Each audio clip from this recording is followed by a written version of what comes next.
let's talk about SLO.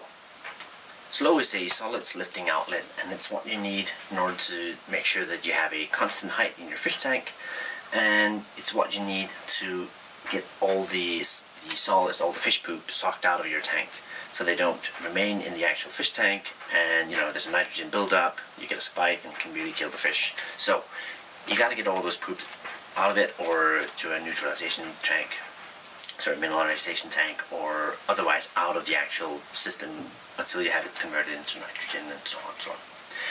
So mine's going to be a little bit different because, again, I haven't gotten a hold of the bulkhead fittings. So I'm going to do a overflow siphon out of it. So I'm going to combine an overflow with a solids lifting outlet. I'm also going to combine that in a way that it does not suck from the top like I did with the swirl filter. I'm going to make sure that it sucks it up from below. And I'm actually using the same thing in my fish tank currently. So what I'm going to do is I will have a 100mm pipe. This is going to be my stand pipe in the middle with some slits cut out. This is where all the fish poop can come in, and hopefully the fish won't get sucked in here. It won't be that much suction, so it should be enough that as long as there's some circulation in the tank, only the actual fish poop is going to be sucked out. And certainly the fish are too big to get sucked up here, so that's fine. And if they were not, I would put some sort of netting here, so it can protect them. But this is basically it. This is the height of the actual tank. So this sits on the bottom. Now, obviously, because it's a siphon, we don't want it to be able to break, even if the pump stops for any reason. So what we're going to do is, again, I'm working with 40mm pipe, and to do this, I will have a 65mm pipe centered. I'm basically going to put screws divided by three screws on each corner, so that this will be centered in the middle of the standpipe. You see there's plenty of room for flow through it. Now this is going to be centered in the middle, and you can see there's a cap, so this will decide the height of the water level. So it's going to go inside so that water does not flow in over the top. It's going to come from the bottom, and then depending on how far down I put this will be the height in the aquarium, or in the fish tank outside. So I'm going to be suspending this inside with screws, the height I need it to be, and the siphon that goes within it will then be the actual 40mm pipe. And again, 65 to 40, there's still plenty of room for the flow. It shouldn't restrict it at all. I should have something close to a little 5,000 plus liters per hour flow potential here, but I'm not going to get anywhere near that. So it's oversized, but it will do the job just nicely, I think. And besides, the smaller amount I have here, the faster the flow between it. So it should work just fine. This gets suspended inside. This gets in here. If the water, if we just ignore this for a second, if the water level falls below the top of it, because there's an end cap on here, this pipe will still be filled with water, which means that the siphon out of it will never break. That's the clever bit of it. And it doesn't end up with a lot of different pipes, like multiple pipes within the tank, like some of the overflows do. This will just be one pipe in the tank, in the middle, and an unbreakable siphon in the middle. That's the plan anyway. It's been working great for my aquarium so far. I'll just quickly bring you over and have a look at it. And essentially I figured there's no reason why I couldn't use that outside in the bigger tank. So let's have a quick look. Turn over here. Now the pump is off. I'm about to do a water change, so it's a little hard to see. But essentially we have again, exactly the same 100mm pipe. It's in here from the center, probably can't see it. But again, this sucks it up. That's an outside overflow siphon. Just peek in from behind here. There we go. So that does exactly what the siphon is supposed to do. I've had no issues, knock on wood. It's been working flawless for me. The pump is currently off, which is why you can't hear anything. If we turn that back on again, it starts up. And you can see the water level starts going up again here. It will only take a second for it to fill and start flowing again. And the output over here has a venturi in it. It's quite noiseless actually. The venturi works fine. You get the micro bubbles, plenty of aeration in the water. Once it goes up, and there it goes. It siphons out. Well, it doesn't siphon out. It overflows out. And voila, there we are. So there we go. Put the end cap on. Don't even need to glue it in. I mean, it's maybe not 100% tight sealed, but it doesn't matter. All of this is going to be underwater anyway, so there's no point in having an airtight seal. 3 screws in approximately, 1/3 spacing. Doesn't need to be super exact. The point is, this will center it and make sure that the flow on either side is equal. So you're going to have like an equal amount of water coming up on all sides. There we go. Goes in nice and like so. All spaced center. Now, because the center pipe is going to be continuously emptied of water, which means that this is going to want to try and float up all the time. That makes it nice and easy when I want to decide how high up I want the water level to be. All I need to do is put a screw in the side of the outside standpipe that, stops this from floating up further up than where I want it to go. That's it. Super simple.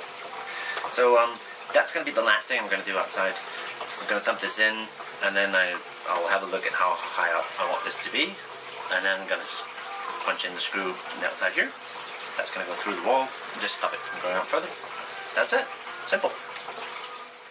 Next up is going to be the external water leveler / siphon unbreakable overflow thingy-jiggy bob. You need a better name for this. Like with the previous one for the radial flow filter, it's going to be made from 40mm pipe, and I'm going to do the same thing with this, which is what's going to go in the middle, as I did with the standpipe in it. I'm going to have screws to make sure that this is centered in it as well. Same idea, equal amount of spacing on either side for optimal flow. I've got my height all adjusted, the screw. I decided to also do, because it's tall enough that it sticks up above water surface obviously, the water's going to come in over the pipe here on the inside, so that should be fine. But in case something blocks it at the bottom, in case there's a dead fish blocking up at the bottom of it, or something happens, I want to be able that before it overflows the actual tank, that there is a overflow within the overflow. So if it cannot suck things up through the bottom, it will fall in over the edge here and still manage to empty out. So that's sort of just a protection. Pro tip, by the way. Never use these wood cutting drills. They're horrible with PVC cutting. You can see such a ugly cut they do. So use the one meant for metal if you can. Almost done. I'm currently propping up all of the row beds with a couple of 2x4s. Sorry, let's try this again. Yeah, 2x4s, but on its side. Why are you propping everything up? Well, my constant issue here on my balcony is that it's all cement, which means that I can never put my sump tank below where it really should be. All I can do is prop up everything else to make sure that the water returns to where it's supposed to be, in the sump tank. And so installing the pipe, which I originally intended to go inside and be hidden away, that's just going to be too much work. So what I'm going to do is I'm going to put it on the outside. So that's a bit of work I'm doing now. The good old lifting principle of getting things up and then propping up something underneath this is tedious work, but yeah, I'll get there eventually. And it's finally sort of set up at least. Now the overflow is all in, it's all working. Might be a little hard to see here, but overflowing just fine. Can't see the bottom here, but I will be having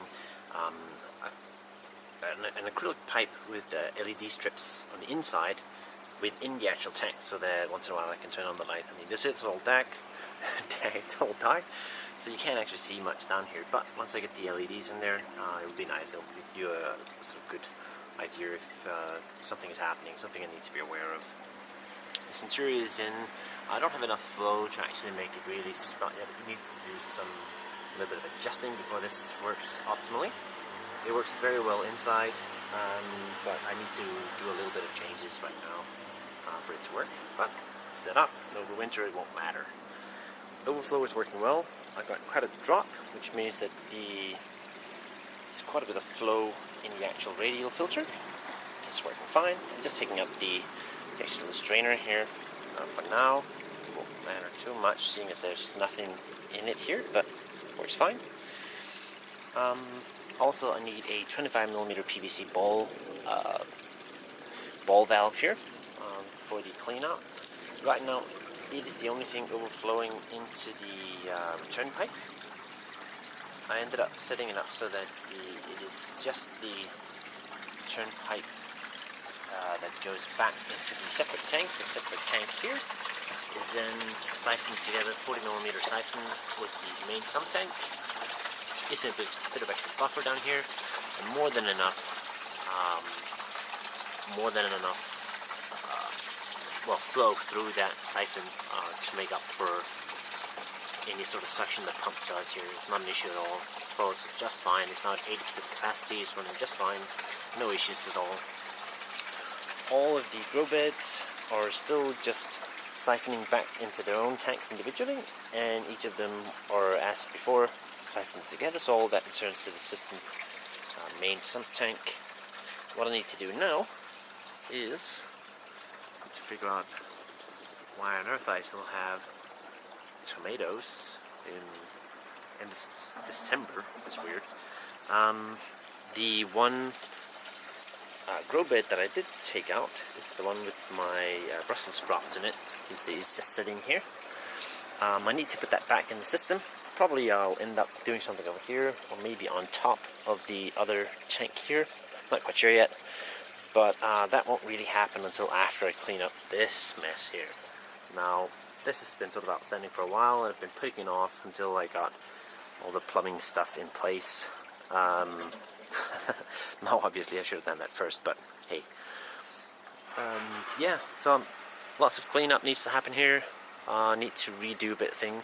That old, well, I don't actually know what the hell that is, but it's quite nice during summertime. It's completely died off after I moved it into the shade. It did not like that at all, so that's got to go. All this needs to get cleaned up and ready for this new season, preferably before we might get any snow or anything like that. So it'd be good if I can get some of that done today or tomorrow, before the new year. And other than that, there's not much to say other than maybe I'll cut back a little bit of these. I mean, they're probably going to die once we hit like proper minus temperatures here. They're sort of taking a hit already, but really it's end of December and I don't know, I think we've got maybe 8-9 degrees today. It's pretty nice. I've got a couple of well, it's one big chart actually, but it's doing very well. I should harvest some of that for some fruit tonight maybe. And yeah, that's it. Other than that, I'm just really looking forward to seeing if I can get apples. Got my apple tree. I've got my grape vine.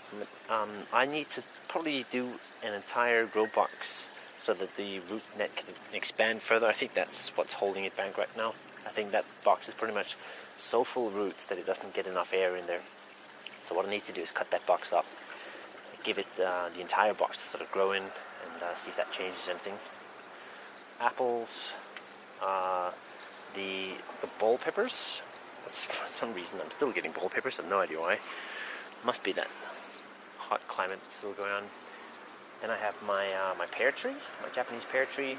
That's growing really nicely. It's a little hard to see, but that one do. So I'm actually cutting it back as best I can because I don't want it to grow up and over this. I'd much rather have it grow lateral, because what's going to happen is come summertime and any fruit starts to set, if I do not cover this entire thing, I'm basically just growing for the crows. I'm sure they'd appreciate it, but I'd much rather try and keep everything within my net here. I also have a cherry tree. Should set some really, really nice cherries, hopefully. Maybe it's too young. so maybe not this year, but probably next year. It's doing lots of shoots out. And yeah, I mean, what do you know? It seems that all of the fruit trees that I have here are loving the system. So question really becomes, you know, the root system's becoming too big for the grow boxes, and will it also sort of break under its own weight? We'll wait to see what happens. Just a final look here. I gotta say, I can't wait to get fish in the actual tank and see how they're doing. It's great to finally have a good, proper sized tank and the whole system working. And yeah, it's a long time until it gets warmer enough there I can actually put them out here. But here we go. That's it for now. Tune in next time for the next how-to guide of all of this, and I'll let you know how it goes with this if I run into any issues. Cheers!